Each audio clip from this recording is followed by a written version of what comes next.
So let's dig into the numbers more. I've got Adam Johnson back with me here on set in New York, former Democratic Pennsylvania Congressman Patrick Murphy joining me as well. I want to start, Patrick, with you on this. Like, Democrats have been campaigning against the 2017 tax law for 6 years. 6 years. And President Biden, of course, jumping on that train as well. How do you put the genie back in the bottle if they all start to realize on the Democratic side that, inflation is high, the economic circumstance of Americans is not good, and the polling is telling us that, but by the way, a lot of your taxes are going to go up if you keep us in office. How do you fight that? I think you don't fight it. I think you actually have to keep it in place that anyone that makes under $400,000 a year, it won't change. It absolutely positively won't change. It won't go up $1, 1 cent.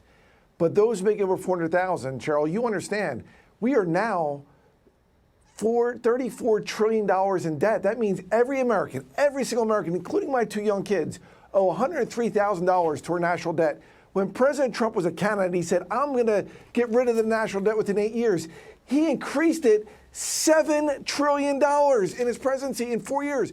$7 trillion in 4 years. We can't afford tax cuts for billionaires. We can't do it. His plan will add $3.5 million tax break to each billionaire in America. That's not the right policy for the American people. But it's not just, Adam, it's not just as simple as that. You have to dig into what the proposal is from President Biden. Yeah. And there's another death tax because, one death tax wasn't enough. Let's have another one. Sure. You want to tax unrealized capital gains.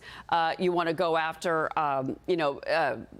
again, the high-income earners, because that's really the only pie that anybody feels comfortable going after is the wealthier. Well, of course, because they're the ones with the money. It's like the old saw, why'd you rob the bank? Because that's where the money is. You go to big cap tech and you go to wealthy people because that's where the money is. I think there's a theme to this conversation, Cheryl, and the theme is this. We don't have in this country a federal revenue problem. We have a federal spending problem. Taxes are high enough. The federal government already collects more than enough money.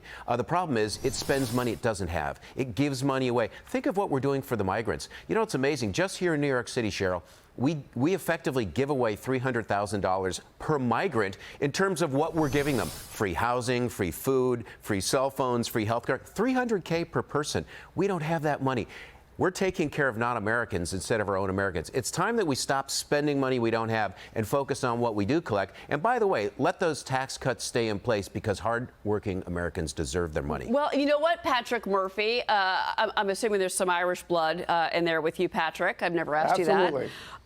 Look at what's happening in Ireland. There are riots in the streets right now because of their immigration problem. 20% of Ireland is now immigrants, and they're getting free rent, checks, health care, the whole shebang, while regular folks in Ireland can't afford to go to the grocery store or go to the doctor. And you see that same issue happening here in the United States. That's right, Cheryl, and that's why we absolutely need to act. We need to be proactive, and the status quo is not doable, right? So when you look at this as a national security issue, we actually have to crack down on the border, but we got to do it. We passed the second most conservative Republican in the Senate did a comprehensive immigration bill that would give us 1,500 more agents on the border to make sure that we stop them from coming in the first place. We can't be giving out $300,000 per illegal immigrant. So I agree with Adam on that point. I don't think that number is accurate, but listen, we can't do it. But we also can't continue to give tax breaks for the wealthiest 1%. And that's why, Cheryl, this election will be a contrast. You're talking about a country club down in Florida versus a kitchen table in Scranton. And it's two different policies, meaning one person's fighting for the wealthiest 1%, one person's fighting for everyday families like my family and those across Pennsylvania in this great country of ours. Well, but the corporate tax rate lower did lead to an economic boom, and that did happen under President Trump's tax policies. So there's a lot to chew on there. Gentlemen, thanks to both of you. Appreciate it.